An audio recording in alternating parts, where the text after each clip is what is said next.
नमस्कार मित्रों, राज्य परीक्षा बोर्ड द्वारा प्राथमिक माध्यमिक शिक्षण शिष्यवृत्ति परीक्षा वर्ष 2025-26 माटे आज रोज એટલે કે 24/9/2025 रोज જે નોટિફિકેશન બહાર પાડેલ છે તેને લગતી સંપૂર્ણ માહિતી મેળવીશું કે પ્રાથમિક શિક્ષણ શિષ્યવૃત્તિ પરીક્ષા એટલે કે પ્રાઇમરી સ્કોલરશિપ એક્ઝામ PSC કે ચાલુ શૈક્ષણિક વર્ષ દરમિયાન જે ધોરણ 5 પૂર્ણ કરીને ધોરણ 6 માં અભ્યાસ કરે છે તેવા વિદ્યાર્થીઓ PSC ની એક્ઝામ આપી શકશે અને માધ્યમિક શિક્ષણ શિષ્યવૃત્તિ પરીક્ષા એટલે કે સેકન્ડરી સ્કોલરશિપ એક્ઝામ SSC જે ધોરણ 8 પૂર્ણ કરીને ધોરણ 9 માં અભ્યાસ કરે છે ચાલુ શૈક્ષણિક વર્ષ દરમિયાન એટલે કે હાલ ધોરણ 9 માં અભ્યાસ કરે છે એવા વિદ્યાર્થીઓ માધ્યમિક શિક્ષણ શિષ્યવૃત્તિ પરીક્ષા આપી શકશે।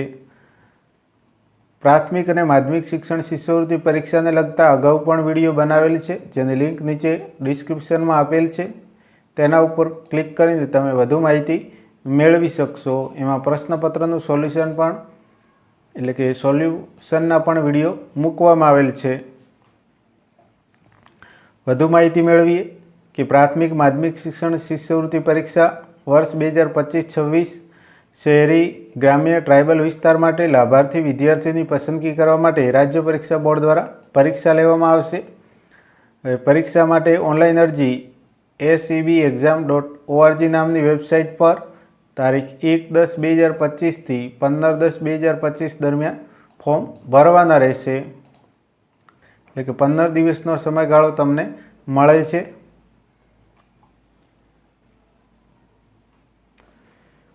અહીંયા પરીક્ષાનો કાર્યક્રમ પણ આપેલ છે કે જાહેરનામું આજ રોજ એટલે કે 24/9/2025 રોજ બહાર પડેલ છે। ફોર્મ ભરવાનો સમયગાળો તો અગાઉ ચર્ચા કરી એ પ્રમાણે 1 ઓક્ટોબર 2025 થી 15 ઓક્ટોબર 2025 સુધી તમે ભરી શકશો। ઓનલાઈન ફી ભરવાનો સમયગાળો પણ 1/10/2025 થી 16/10/2025 સુધી છે અને પરીક્ષાની સંભવિત તારીખ પણ જાહેર કરેલ છે 29/11/2025 એટલે કે 29 નવેમ્બર 2025 રોજ પરીક્ષા યોજવામાં આવશે। આ સંભવિત તારીખ છે। ઉમેદવારની લાયકાત એટલે કે પ્રાથમિક શિક્ષણ શિષ્યવૃત્તિ માટે કોણ અરજી કરી શકશે એટલે કે ઓનલાઈન ફોર્મ ભરી શકશે તો જે વિદ્યાર્થી ચાલુ શૈક્ષણિક વર્ષમાં ધોરણ 6 માં સરકારી પ્રાથમિક શાળામાં હોય, લોકલ બોડી શાળાઓ એમાં જિલ્લા પંચાયત સંચાલિત, મહાનગરપાલિકા સંચાલિત, નગરપાલિકા સંચાલિત, આ સિવાય ગ્રાન્ટેડ પ્રાથમિક અને નોન ગ્રાન્ટેડ પ્રાથમિક શાળાઓમાં અભ્યાસ કરતા વિદ્યાર્થીઓ ઓનલાઈન અરજી કરી શકશે આ પરીક્ષા આપવા માટે। ધોરણ 5માં ટકાવારી કેટલી હોવી જોઈએ તો ધોરણ 5માં ઓછામાં ઓછી 50% ગુણ મેળવેલો હોવો જોઈએ અથવા તો 50% સમકક્ષ ગ્રેડ મેળવેલો હોવો જોઈએ। એટલે કે જે વિદ્યાર્થી અત્યારે ધોરણ 6 માં અભ્યાસ કરે છે અને ધોરણ 5માં ઓછામાં ઓછા 50% ગુણ છે તેઓ ઓનલાઈન અરજી કરી શકશે। ત્યારબાદ જોઈએ માધ્યમિક શિક્ષણ શિષ્યવૃત્તિ પરીક્ષા માટે તો જે વિદ્યાર્થી ચાલુ શૈક્ષણિક વર્ષમાં ધોરણ 9માં સરકારી માધ્યમિક શાળાઓ, લોકલ બોડી શાળાઓ, ગ્રાન્ટેડ શાળાઓ અને નોન ગ્રાન્ટેડ એટલે કે પ્રાઇવેટ શાળાઓમાં અભ્યાસ કરતા હોય તેવા વિદ્યાર્થીઓ માધ્યમિક શિક્ષણ શિષ્યવૃત્તિ પરીક્ષા આપી શકશે। એમાં ધોરણ 8માં ઓછામાં ઓછા 50% ગુણ હોય અથવા તો 50% ગુણની સમકક્ષ ગ્રેડ મેળવેલો હોય, એટલે કે અત્યારે ધોરણ 9માં અભ્યાસ કરતા હોય ધોરણ 8માં ઓછામાં ઓછા 50% ગુણ હોય એવા વિદ્યાર્થીઓ ઓનલાઈન અરજી કરી શકશે। ને જો કોઈ ઉમેદવાર ખોટી વિગત દ્વારા ફોર્મ ભરેલ હશે અને ગેરલાયક ઠેરવવામાં આવશે તો તેને નિયમ અનુસાર કાર્યવાહી પણ કરવામાં આવશે। તમે પાત્રતા ધરાવતા હો તો જ ઓનલાઈન અરજી કરવાની રહેશે। પરીક્ષાના અભ્યાસક્રમમાં જોઈએ તો પ્રાથમિક શિક્ષણ શિષ્યવૃત્તિ માટે પરીક્ષાનો અભ્યાસક્રમ ધોરણ 6નો ઓક્ટોબર 2025 સુધીનો એટલે કે 10મા મહિનો અને 2025 સુધીનો અભ્યાસક્રમ સુધીનો પૂછાશે। માધ્યમિક શિક્ષણ શિષ્યવૃત્તિ પરીક્ષાનો અભ્યાસક્રમ ધોરણ 9નો ઓક્ટોબર 2025 સુધીનો રહેશે, એટલે કે પ્રાથમિકમાં ઓક્ટોબર 2025 સુધી ધોરણ 6માં જે અભ્યાસક્રમ આવે છે ત્યાં સુધીનો રહેશે અને માધ્યમિક શિક્ષણ શિષ્યવૃત્તિ માટે ધોરણ 9નો ઓક્ટોબર 2025 સુધી જે અભ્યાસક્રમ આવે છે તે સુધી પૂછાશે। પરીક્ષાનું માધ્યમ તો પ્રાથમિક શિક્ષણ શિષ્યવૃત્તિ પરીક્ષા અને માધ્યમિક શિક્ષણ શિષ્યવૃત્તિ પરીક્ષા ના પ્રશ્ન પેપર છે એ ગુજરાતી ભાષામાં જ હશે। પ્રશ્નપત્રનો ઢાંચો અને ગુણ પ્રાથમિક માધ્યમિક શિક્ષણ શિષ્યવૃત્તિ પરીક્ષા એમાં ભાષા અને સામાન્ય જ્ઞાનમાંથી 60 પ્રશ્નો 60 ગુણના, ગણિત અને વિજ્ઞાનમાંથી 60 પ્રશ્નો 60 ગુણના, 120 મિનિટનો એટલે કે 2 કલાકનો સમયગાળો મળશે। દિવ્યાંગ ઉમેદવારોને નિયમ અનુસાર વધારાનો સમય પણ મળવાપાત્ર થશે।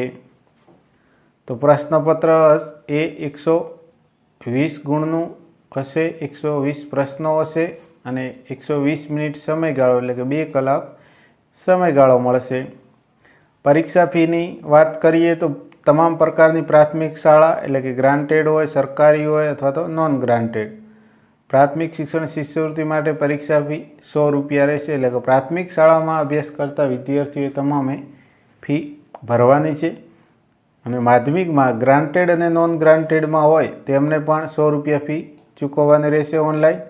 માત્ર સરકારી માધ્યમિક શાળાઓ એમાં ડિપાર્ટમેન્ટ ઓફ એજ્યુકેશન દ્વારા સંચાલિત હોય, RMSA શાળાઓ, મોડેલ શાળાઓ, મોડેલ ડે શાળાઓ, local body, municipal school board એટલે કે MSB, સોશિયલ વેલફેર ડિપાર્ટમેન્ટ સંચાલિત અથવા તો ટ્રાઇબલ વેલફેર ડિપાર્ટમેન્ટ સંચાલિત જે માધ્યમિક શાળાઓ છે તેમને એમાં અભ્યાસ કરતા વિદ્યાર્થીઓ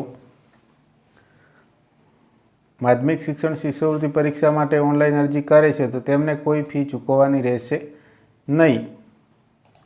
વાલીની આવક મર્યાદા તો બંને પરીક્ષા માટે વાલીની આવક મર્યાદાને ધ્યાનમાં લેવામાં આવતી નથી।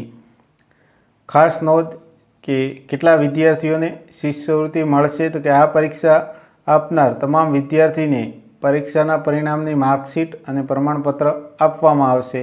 પરીક્ષામાં જે વિદ્યાર્થીઓ ભાગ લે છે તમામ વિદ્યાર્થીઓને પરીક્ષાની માર્કશીટ અને પ્રમાણપત્ર આપવામાં આવશે અને સરકારશ્રીના ઠરાવ મુજબ જે વિદ્યાર્થીઓ મેરિટમાં આવે છે એમાં પ્રાથમિક શિક્ષણ શિષ્યવૃત્તિમાં મેરિટમાં આવનાર 1000 વિદ્યાર્થીઓને અને માધ્યમિક શિક્ષણ શિષ્યવૃત્તિ પરીક્ષામાં મેરિટમાં આવનાર 2900 એટલે કે 2900 એમાં પણ ભાગ પાડેલ છે કે ગ્રામ્ય વિસ્તારની શાળાઓમાં અભ્યાસ કરતા વિદ્યાર્થીઓ એમાં 1500, શહેરી વિસ્તારના વિદ્યાર્થીઓ 1000 લેવામાં આવશે અને ટ્રાઇબલ વિસ્તારના વિદ્યાર્થીઓ 400 એ રીતે મેરિટ બનાવવામાં આવશે અને વિદ્યાર્થીઓને ઉચ્ચ શિક્ષણ કમિશનરની કચેરી દ્વારા શિષ્યવૃત્તિ પણ આપવામાં આવશે।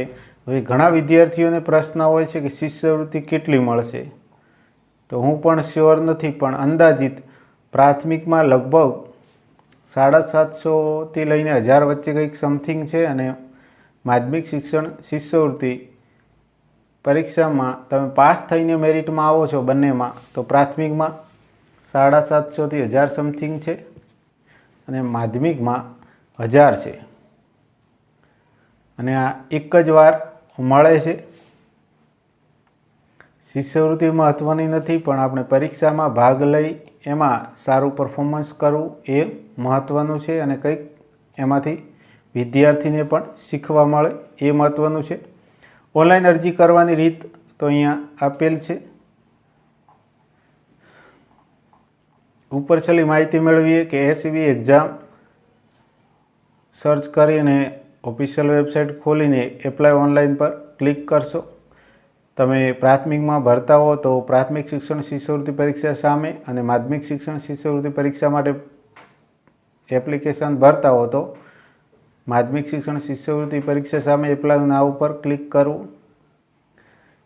એપ્લાય નાવ ઉપર ક્લિક કરવાથી એપ્લિકેશન ફોર્મ દેખાશે। એમાં એપ્લિકેશન ફોર્મમાં સૌપ્રથમ માંગવામાં આવેલ તમામ માહિતી ભરવાની રહેશે। એમાં વિદ્યાર્થીનો UDAIS નંબર એન્ટ્રી કરતાં આપોઆપ મોટાભાગની વિગત આવી જશે, બાકીની વિગતો ભરવાની રહેશે। શાળાના ડાયસ નંબરના આધારે શાળાની વિગત પણ આપોઆપ આવી જશે। પ્રાથમિક શિક્ષણ શિષ્યવૃત્તિ ધોરણ 6 માટે ધોરણ 5નું પરિણામ અને માધ્યમિક શિક્ષણ શિષ્યવૃત્તિ ધોરણ 9 માટે ધોરણ 8ના પરિણામને આધારે વિગતો ભરવાની રહેશે। બાંયધરી પત્રક પર ટીક કરવાનું રહેશે, સબમિટ કરવાનું રહેશે। ડેટા સબમિટ કર્યા બાદ કન્ફર્મેશન નંબર જનરેટ થશે, એ તમારે સાચવીને રાખવાનો રહેશે। ત્યારબાદ હવે પ્રિન્ટ એપ્લિકેશનમાં જઈને કન્ફર્મેશન નંબર અને બર્થ ડેટ એન્ટર કરીને સબમિટ પર ક્લિક કરશો. અરજીની પ્રિન્ટ કાઢી લેવી, જરૂર હોય તો કાઢી લેવી, એમ પ્રિન્ટ ડાઉનલોડ કરવી અથવા તો સ્ક્રીનશોટ ફોટો લઈ લેવો.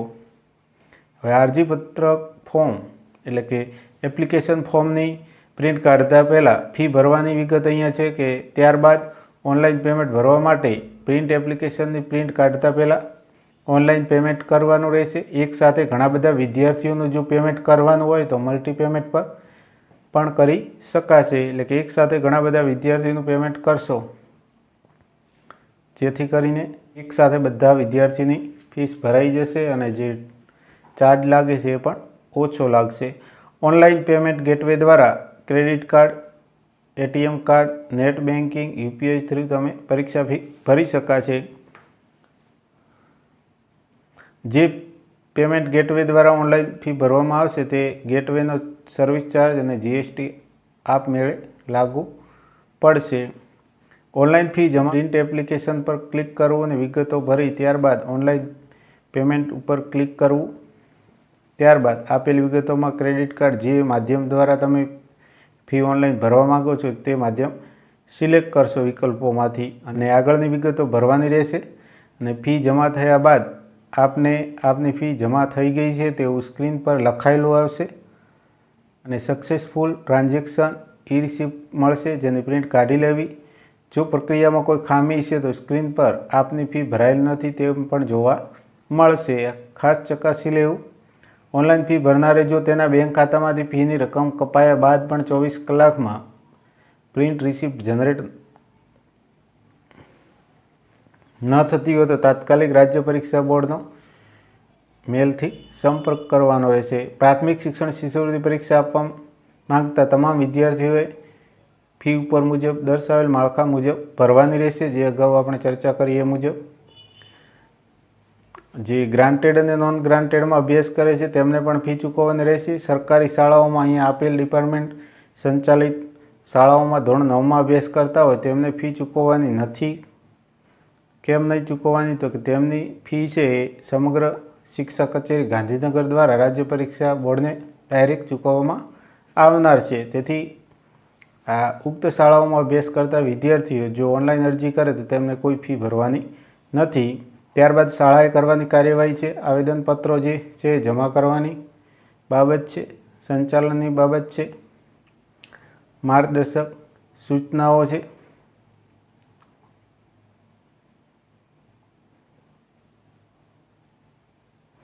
ખાસ પ્રાથમિક અને માધ્યમિક શિક્ષણ શિષ્યવૃત્તિના પરીક્ષાનું કેન્દ્ર ક્યાં હશે? તો વિદ્યાર્થીની સંખ્યાને આધારે જિલ્લાના દરેક તાલુકામાં તે કે વ્યવસ્થા જળવાઈ રહે તે રીતે ધ્યાનમાં રાખીને પરીક્ષા કેન્દ્ર ફાળવવામાં આવશે.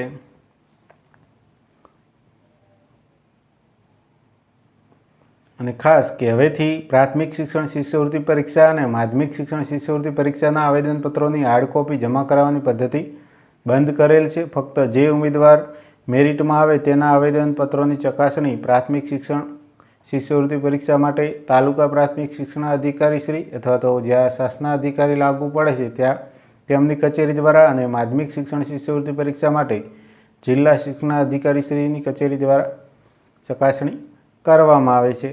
અન્ય અગત્યની સૂચના છે કે અરજીપત્રક ભરવામાં કોઈપણ પ્રકારની મુશ્કેલી જણાય તો વેબસાઇટ પર આપવામાં આવેલ તમે ફોન નંબર પર સંપર્ક કરી શકો છો. જો ફોર્મ ભરતી વખતે વિદ્યાર્થીના નામ, અટક, પિતાના નામ, કેટેગરી વગેરે બાબતમાં કોઈ ભૂલ હોય, ક્ષતિ હોય તો ફોર્મ ભરતા પહેલાં યુડાઇસની વિગતોમાં પહેલો સુધારો કરાવી લેવો. ત્યારબાદ ફોર્મ ભરવું. પાછળથી નામ, અટક, જન્મ તારીખ, જાતિ કે અન્ય કોઈ બાબતે રાજ્ય પરીક્ષા બોર્ડ દ્વારા સુધારો કરી આપવામાં આવશે નહીં, જેની ખાસ વાલી વિદ્યાર્થીએ નોંધ લેવી. તો મિત્રો આશા રાખું કે આ વિડીયો આપને ઉપયોગી બનશે. પીએસસી એસએસસી પરીક્ષાને લગતા અગાઉ વિડીયો બનાવેલ છે જેની લિંક નીચે ડિસ્ક્રિપ્શનમાં આપેલ છે. તેના ઉપર ક્લિક કરીને તમે વધુ માહિતી મેળવી શકશો. આભાર.